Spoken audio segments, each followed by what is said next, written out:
Hey everyone, it's Sabrina. Welcome back to my channel. I'm so excited to do another update for my reading journal. This is going to be August, and I have 9 books. As you guys may know, I went back to work in August, so obviously my books and my amount of reading was going to be affected, but 9 is still an amazing number. I always say no matter how many books you read, as long as you read, that's awesome.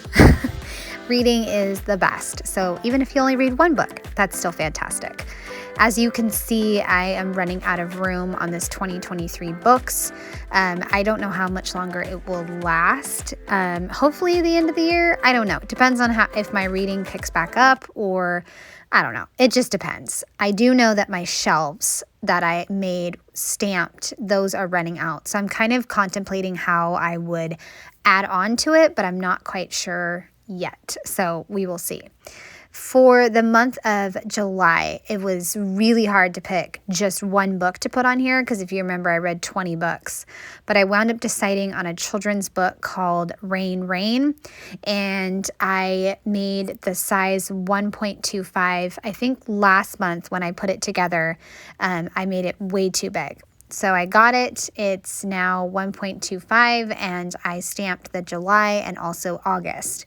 For August, I picked Before I Let Go, which I found to be a beautiful, heartbreaking, amazing love story. It was fantastic. I actually wish there was more romances that dealt with marital issues, being a parent, being married, and still figuring out how to make it work and have hot and spicy stuff go on too. I just don't feel like that topic is in books that much, but that's only a small piece of why I loved Before I Let Go. So this is my shelves, and I'm going to add some of the books to the second shelf on the far right, and then go on down to the third shelf, which is the last shelf, I believe. I think this is my second page of books. So like I said, I'll have to think about how I'm going to add on to this. And you guys, I know it's September, but I'm already thinking about how I will document books next year. Obviously, I'm still going to do this format, but you guys, I'm thinking about doing disc bound. That way I can pull things out and I can give myself more room, and I can even do 6 months in one journal and then 6 months in another. I don't know. What do you think? What are your thoughts? I'd love to know in the comment section. And if you follow me for a while, you know that I love using supplies outside the box. So I got this kit from Sahin Designs, and it has to do with nature and being outside. And I loved the color scheme. I just feel like it's so pretty. But obviously, reading books does take you places, right? It takes you to travel to different places. So I decided, you know what? I'm going to use this collection. It has nothing to do with reading, but I'm going to make it work. And you know what? It worked, and it was really pretty, and it's going to turn out fantastic. I wanted to pick out my colors ahead of time because you guys know that I have trouble sometimes picking my colors for my pie chart. And for the Goodreads challenge, I picked a really pretty pink, almost like a dark pink. And I'm going to be able to also stamp 100 because I made it to 100 books after reading my second book of the month, which was just incredible. But, in July I read 20 books, which I always say I don't know how that happened, but it was amazing. So I took the Everyday Explorers stamp set. I think it's like a calendar stamp set. It's the mini one, and I just stamped August. When there's a full box of 4, that's when I will use the large calendar word. And then if it's smaller, I will just use the smaller version. And for August, I just tried to cover up the letters that I didn't need. So the ending, UST. Over on this one, I filled in another middle grade book and also a Goodreads winner. I'd love your input on letters E, S, and I think it's O and X. So kind of the letters that I pointed out, I would love your input on finding books that are those letters, because I feel like I'm not finding any books that have those letters. I am going to again fill in the different genres, and already thinking about this page for next year, how I can better keep track of my genres, because I love the genre stamp set, but I'm not so sure about the tally marks. It's just not working. So Read Around the USA, I did not finish my book in time to technically qualify for August, but I'm going to count it when I put together my September books. I wound up finishing the Read Around the World on the 2nd, I believe. Yeah, the 2nd of September. So I'm going to count it. It's my challenge. I'm going to go ahead and count it. But for August, I did read Before I Let You Go, which was by a Black author. And I also read Icebreaker, Icebreaker, a hockey romance that I guess is all over Book Talk or something like that. My friend Erica told me that. We, had our trip in Oregon, and I brought that book because I thought I might start it. And I did start it. But I had no idea that it was all over Book Talk. No idea. I don't really follow Book Talk per se. But yeah, I really enjoyed the book, and it kept me occupied on our road trip back.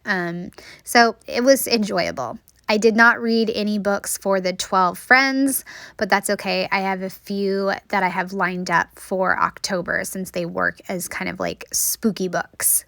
I also wanted to kind of save myself some time, so I drew out my lines ahead of time with pencil, and then I can go back and erase them later on. I don't think I remembered to erase them in the video per se, but I am going to go back at some point and erase them.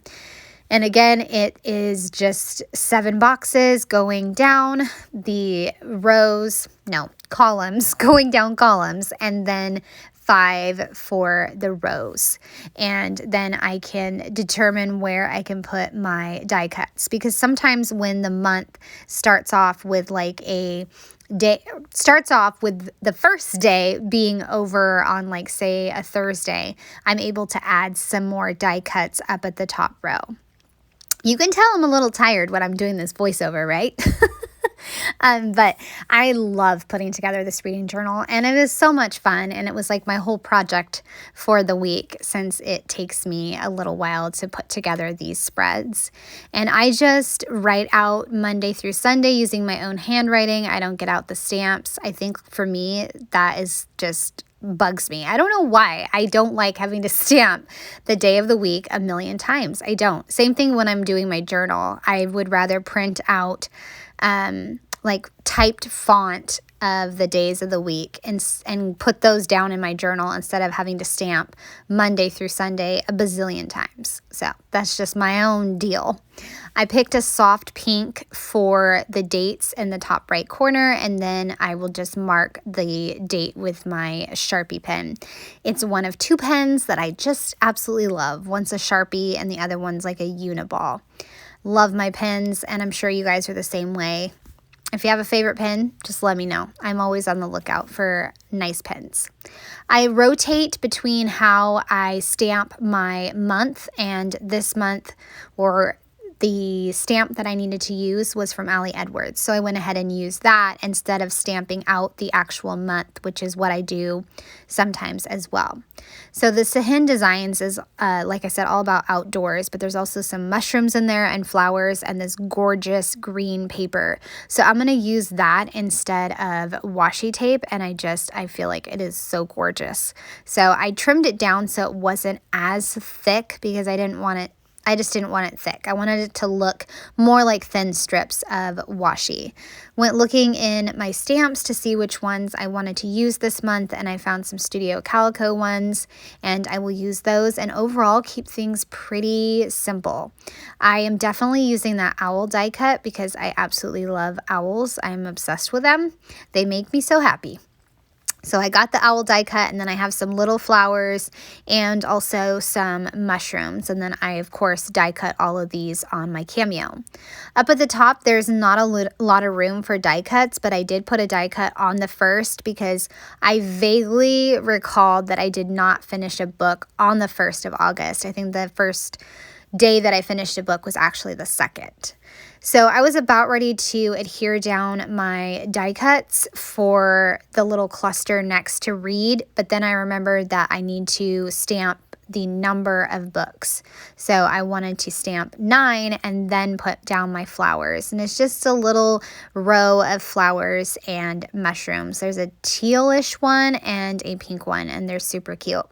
And over on the right hand side, I'm going to stamp Book Lover right below August, and then I'll have another strip of paper which makes a nice resting point for all the die cuts. And of course I'll add another flower and another little teal mushroom.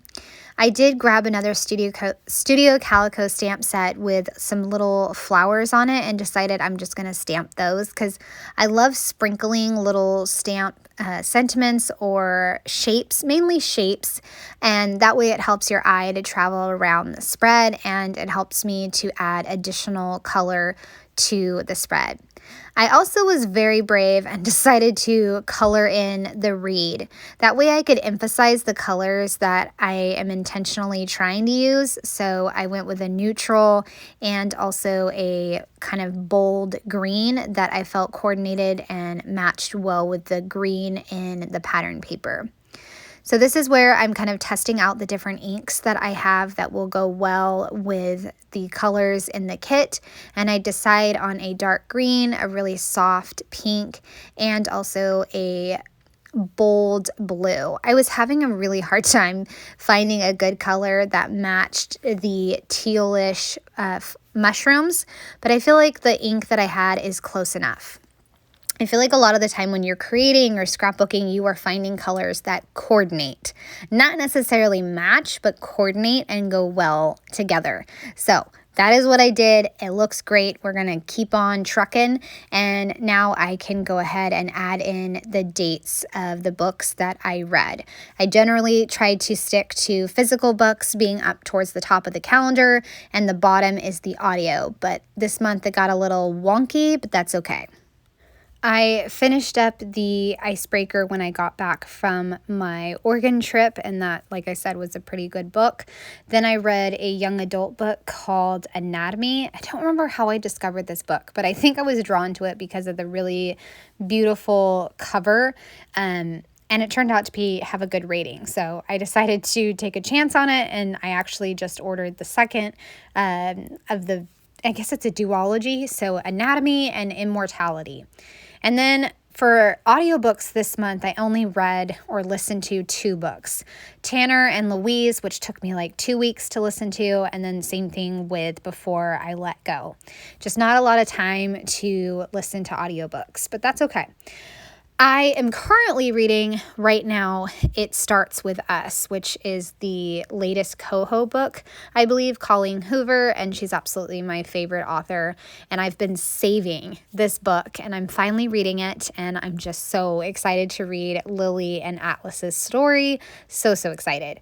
I am listening to a fascinating nonfiction book called Radium Girls, about the girls that were poisoned using radium making watches around the 1920s. So that's fascinating, heartbreaking and fascinating. So I'd love to know what you guys are reading or listening to. I love when you guys share that. I decided to also highlight the physical books in pink and then the audio books in a light brown. And now I'm going to go ahead and make my stats page. And again, I drew the pencils to try to kind of save myself a little bit of time. And it did save a little bit of time. I also was able to keep the book covers pretty big, like I have done in the past when I've read less books.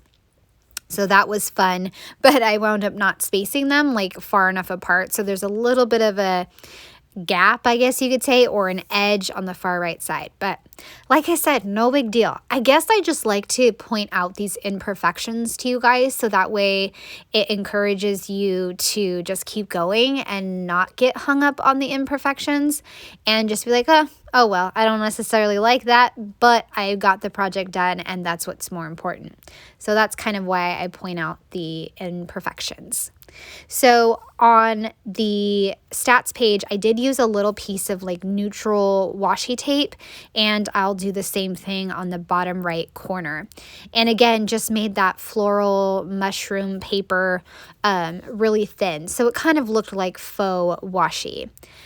Carrie Bradford is the alpha that I use. It's like the iris. And as you can see, I got stats stamped too low and it's touching my pie graph. So I had to go ahead and erase that and just redraw it. And I actually had some really interesting categories this month that I was not expecting.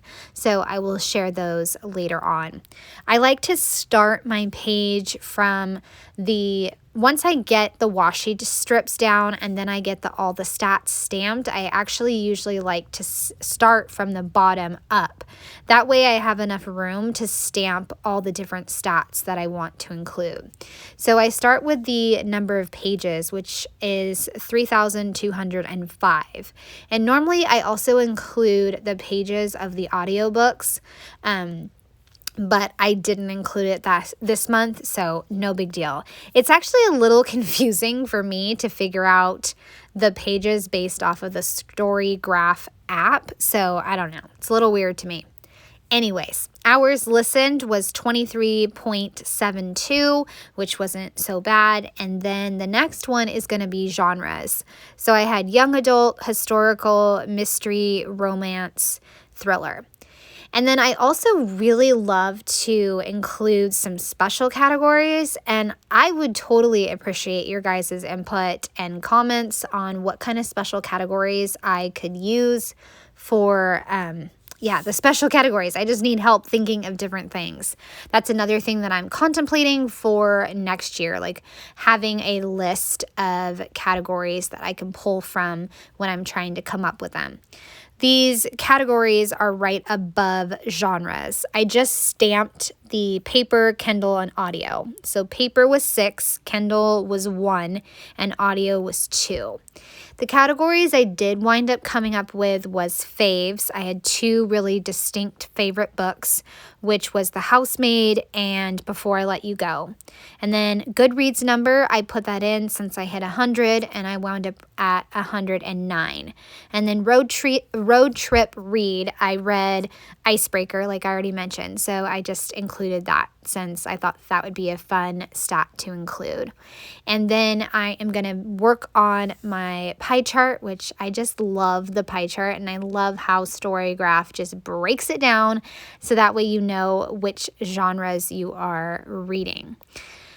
So I'm finishing up with the genres, and now I'm going to kind of break down my pie chart. It is so much easier to just do it by pencil and then go over it with my Sharpie pen, and that way I can try my best to make it look like a pie chart. So my first category, the big one, was funny, which has never happened, and I felt like that was really cool that happened. Normally it's emotional, and emotional is number 2 for this month. And then the third one was mysterious, which is another one that's not there usually, followed by lighthearted and hopeful. So really fun, interesting categories this month. So that was really fun to see. So I'm going to do funny as the bright pink, and then emotional is going to be the darker brown neutral. The tealish color will be mysterious. Then I'll have another pink that's more bright and that's lighthearted, followed by the green, which is hopeful. And then I had a really huge section of other. So that's why I had that big old section of other. I could have probably done 7 little pie slices, but I've never tried that before, and 6 is hard enough for me to figure out. So I stuck with my usual 6. And then I just hand draw a little circle over on the left-hand side, nothing too fancy, and then fill in the different colors that I use so that way I have that key over there. And then I will start to work on the right-hand side, putting in all the different book covers. I am going to start by putting down Ruby Redfort. I think I actually found this book for my daughter while we were looking at the library together, and she actually agreed to give it a chance, which I was shocked. And then she loved it so much that she said, "Mom, you have to read it." And I totally read it, and I loved it. It's like about a girl who's kind of reminds me of Harriet the Spy, and it's in the 1970s. that's when it takes place, and it was so good. It was such a great book. So I might pick up the next one to read. And so I put down the book cover and then stamped, because that kind of made it a little bit easier for me. I also really enjoyed oh my goodness, I'm tongue-tied. No Two Persons. I really enjoyed that one. It really showed how much one story can affect a person and how we're all kind of connected, and just the overall power of books. Really enjoyed Mrs. Nash's Ashes as a romance. That was really unique as well. So that was a fantastic book. That might even make it into a spread. I'm filling in my ratings, and the overall rating for the month was 4.31. So a pretty high month for ratings, which I think August was pretty low, but that's okay. And right around this time, I think my camera started to get tired, or I don't know what was going on. Like, it wanted to take a nap. So some of the adhesive or gluing down these different pieces didn't film, but that's okay. You get the point. I put down some flowers over on the right-hand side and the left. And I also had a die cut that said, "This is so, so good," or "This is so good." So I added that, and I'm also going to add some of those flowers to wrap up the spread. And I hope you guys have enjoyed seeing this come together and enjoying another reading journal video. I'd love a thumbs up or a subscribe if you are new to my channel. Have a wonderful day. Bye.